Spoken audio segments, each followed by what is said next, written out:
दोस्तों, टाइटैनिक के बारे में तो हम सबने जरूर सुना होगा, जो कि अपने वक्त का सबसे बड़ा और आलीशान समुद्री जहाज था।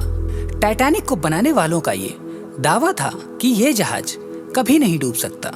लेकिन फिर ऐसा क्या होता है कि टाइटैनिक अपने पहले सफर में ही डूब जाता है।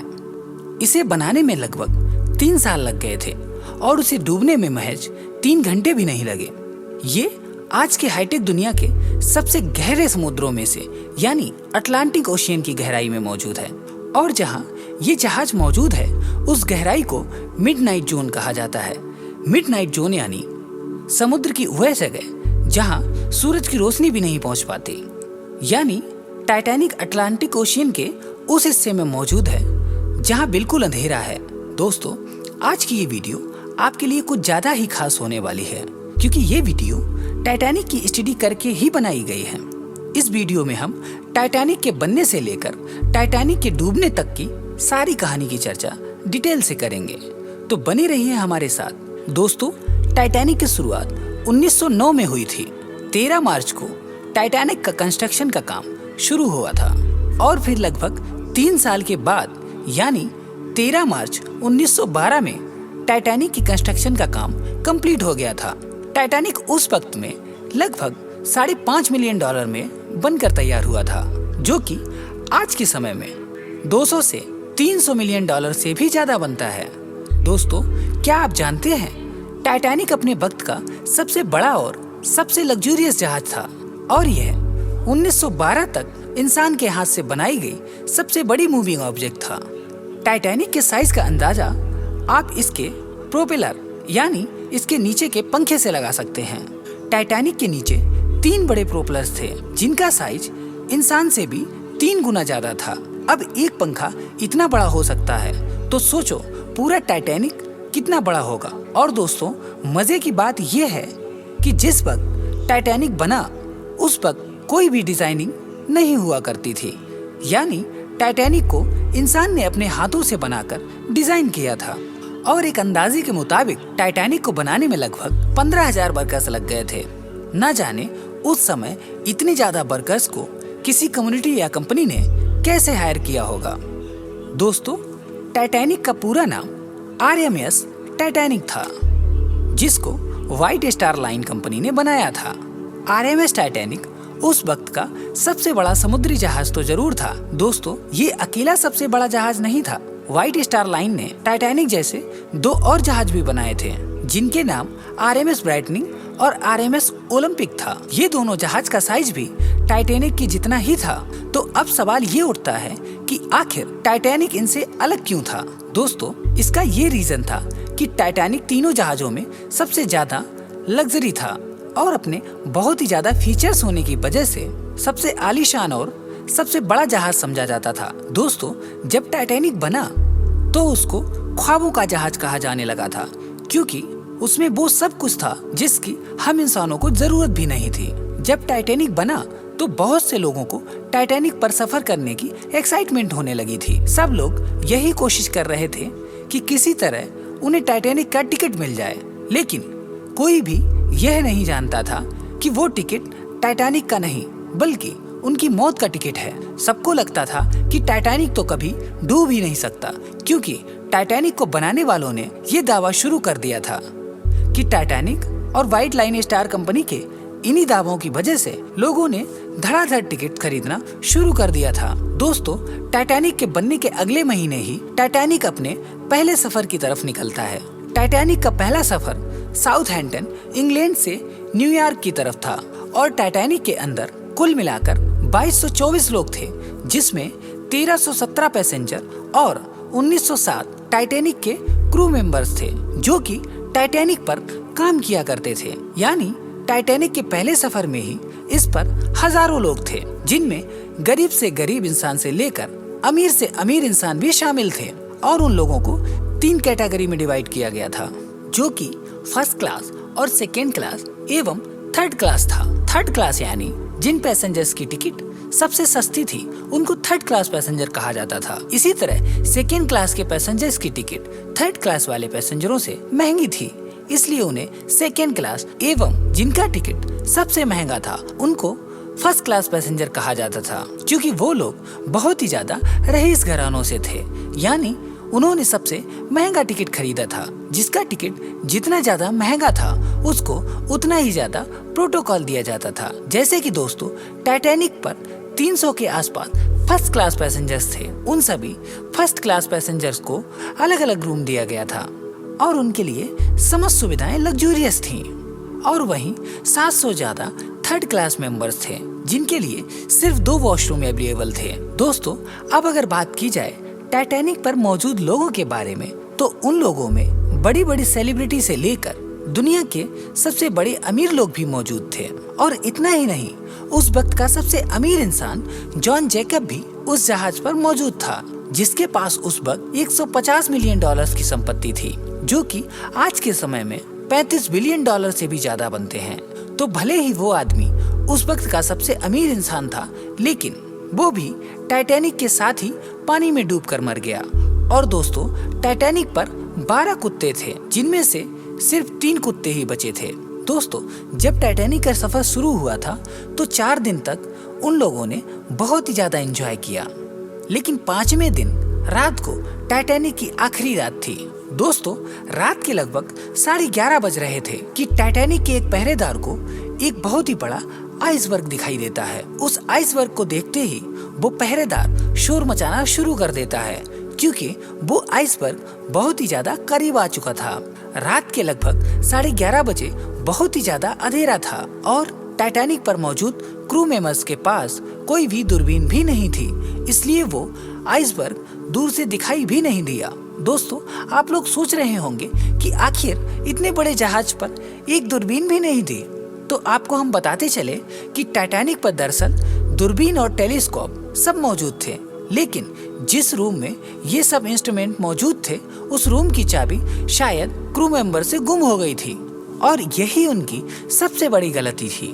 उनको शायद बिल्कुल भी अंदाजा नहीं था कि उनको इस गलती का आखिर क्या अंजाम भुगतना पड़ेगा। जब क्रू मेंबर्स ने उस आइसबर्ग को देखा तो सभी क्रू मेंबर्स में भगदड़ मच गई। उन्होंने टाइटैनिक का इंजन फौरन रिवर्स किया और टाइटैनिक को घुमाना शुरू कर दिया, लेकिन बदकिस्मती से टाइटैनिक की स्पीड बहुत ही ज्यादा थी और वो आइसबर्ग के बहुत ही करीब आ चुका था, जिसकी वजह से टाइटैनिक अपनी राइट साइड से उस आइसबर्ग से तेज से टकरा गया। और वो आइसबर्ग इतना ज्यादा बड़ा था कि टकराने से टाइटैनिक के बहुत सारे कंपार्टमेंट में अच्छा खासा डैमेज हुआ, जिससे टाइटैनिक में पानी भरना शुरू हो गया था।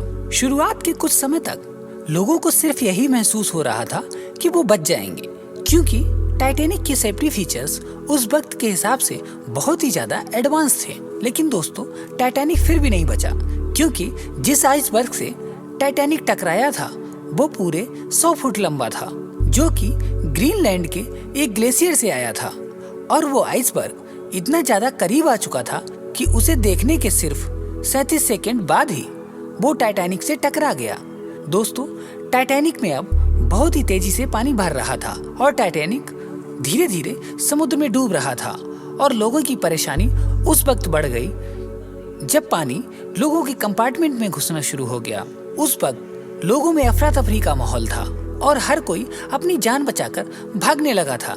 उस समय मानो ऐसा लग रहा था कि किसी इंसान को सिर्फ अपनी जान प्यारी है और किसी को अपनी फैमिली की। और टाइटैनिक को बनाने वालों ने सबसे बड़ी गलती ये की थी कि उन्होंने टाइटैनिक पे सिर्फ 20 लाइफ बोट ही इंस्टॉल की थी, क्योंकि उन्हें लग रहा था कि टाइटैनिक कभी डूबेगा ही नहीं, तो इस पर ज्यादा लाइफ बोट्स का क्या फायदा होगा।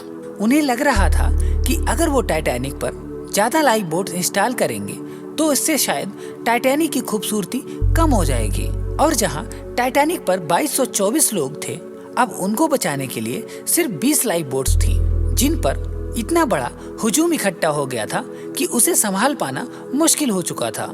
और दोस्तों, जब टाइटैनिक डूब रहा था तो बहुत से कमजोर दिल वाले लोगों को हार्ट अटैक आ गया था, जिससे उनकी मौत वहीं पर हो गई थी। और जहां टाइटैनिक पर लोग अपनी जान बचाने में लगे हुए थे, वहीं टाइटैनिक पर 35 इंजीनियरिंग स्टाफ भी मौजूद था, जो कि टाइटैनिक के इंजन को ऑन रखने की कोशिश में लगा था ताकि वो लोगों को बचा सकें। लेकिन बहुत ही अफसोस के साथ उन 35 स्टाफ्स में से एक भी इंजीनियर जिंदा नहीं बचा। पर टाइटैनिक पर एक क्रिश्चियन फादर भी थे जिनका नाम फादर वाइल्स था। उन्होंने लाइफ बोट पर जाने से इनकार कर दिया और टाइटैनिक पर ही रुककर मरते हुए लोगों के लिए दुआ करने लगे। उनकी मौत भी टाइटैनिक पर ही हुई थी। उनकी लाश आज तक नहीं मिली है। टाइटैनिक पर 1500 लोगों की मौत हुई थी, जिनमें से सिर्फ 537 लोगों की ही लाशें मिली हैं। बाकी लोग कहाँ गए ये कोई नहीं जानता। और दोस्तों, जब टाइटैनिक डूब रहा था तो कुछ म्यूजिशियंस म्यूजिक प्ले कर रहे थे ताकि वो लोगों को डूबने का डर से दूर कर सकें। वो सब म्यूजिशियंस भी डूब कर मर गए और अपनी इस बहादुरी की वजह से आज भी जाने जाते हैं। दोस्तों, टाइटैनिक जहाज पर एक जापानी आदमी था जो कि टाइटैनिक के हादसे से बचकर आ गया था। और जब वो अपनी कंट्री वापस गया तो जापान के लोगों ने उसे जलील करना शुरू कर दिया। उन्होंने बोला कि जब इतने सारे लोग मारे गए तो तू वापस कैसे आ गया? इसे भी उन लोगों के साथ ही मर जाना चाहिए था। जापान के इस रूल के मुताबिक उसने बहुत ही शर्मनाक काम किया था। उसके नाम पर कई सारे पेपर्स भी पब्लिक किए गए थे जिसमें उसे बेशर्म करार दिया गया था और फिर सारी जिंदगी उसकी फैमिली के लोगों को शर्मनाक होकर जीना पड़ा था। दोस्तों, टाइटैनिक पर एक कपल भी था जिसकी स्टोरी बहुत ही ज्यादा इंटरेस्टिंग है।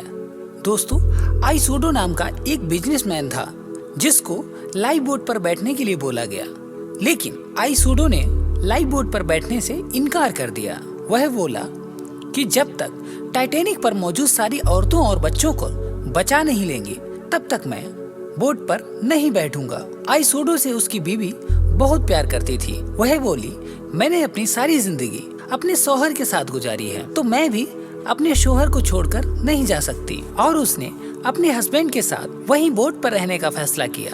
वो दोनों मियाँ बीवी भी वहीं पर मारे गए थे। और दोस्तों, जिसने टाइटैनिक को डिजाइन किया था उसका नाम थॉमस क्रूज था। उसको भी आखिरी बार तब देखा गया था जब वह लोगों को बचाने के लिए अटलांटिक ओशियन में कुर्सियां फेंक रहा था। ऐसा माना जाता है कि वो भी टाइटैनिक के साथ डूबकर मर गया। और दोस्तों, इतना ही नहीं, टाइटैनिक के क्रू मेंबर्स को भी आइसबर्ग के बारे में नहीं पता था, बल्कि उन्हें अपने इन 4 दिन के सफर में लगभग 6 आइसबर्ग मिली थी। लेकिन फिर भी पता नहीं लोग टाइटैनिक को क्या समझकर बैठ गए थे। उन्हें लग रहा था कि टाइटैनिक कभी डूबेगा ही नहीं। उन्होंने किसी की भी वार्निंग पर कोई ध्यान नहीं दिया। और दोस्तों, जो लोग भी टाइटैनिक से बचकर वापस आए थे उन्होंने बताया कि वह मंजर बहुत ही ज्यादा खौफनाक था। जब हजारों लोग अपनी जान की भीख मांग रहे थे और टाइटैनिक डूब रहा था तो आप सोच सकते हैं कि वो मंजर कितना ज्यादा भयानक रहा होगा। इस हादसे को समुद्र का सबसे बड़ा हादसा माना जाता है। इसके बाद पूरी दुनिया की शिप कंपनियों ने सेफ्टी पर बहुत ही ज्यादा इम्प्रूवमेंट करना शुरू कर दिया। उन्होंने ये कोशिश करना शुरू कर दिया कि ऐसी गलती भविष्य में कभी नहीं हो जो गलती टाइटैनिक के साथ हुई थी। यानी वो गलती पूरी दुनिया के लिए एक बहुत बड़ा सबक बनकर रह गई। और दोस्तों, जिस वक्त टाइटैनिक डूबा था उस वक्त अटलांटिक ओशियन के पानी का टेम्परेचर -10 डिग्री सेल्सियस था, जो कि बर्फ से भी ज्यादा ठंडा था। अब आप इमेजिन कीजिए कि यदि आपको रात के 2 बजे बर्फ जैसे ठंडे पानी से नहाना पड़ेगा तो आपका क्या हाल होगा। तो जरा सोचो कि जो लोग अटलांटिक ओशियन के ऊपर से पानी की तरफ देख रहे होंगे उनको अपनी मौत साफ नजर आ रही होगी। दोस्तों, टाइटैनिक के डूबने में पूरे 2 घंटे 40 मिनट लगे थे और टाइटैनिक का मलबा 12,000 फीट से भी ज्यादा गहराई में आज भी मौजूद है। दुनिया भर के वैज्ञानिकों को टाइटैनिक के मलबे को ढूंढने में पूरे 70 साल लग गए थे, क्योंकि अटलांटिक ओशियन की गहराई में कोई भी चीज ढूंढना आम बात नहीं है और ऐसी गहराई जहां रोशनी भी न हो। साइंटिस्ट का ये मानना है कि टाइटैनिक का ये मलबा शायद 2030 तक खत्म हो सकता है, क्योंकि पानी में मौजूद बैक्टीरिया टाइटैनिक के इस मलबे को खा रहे हैं।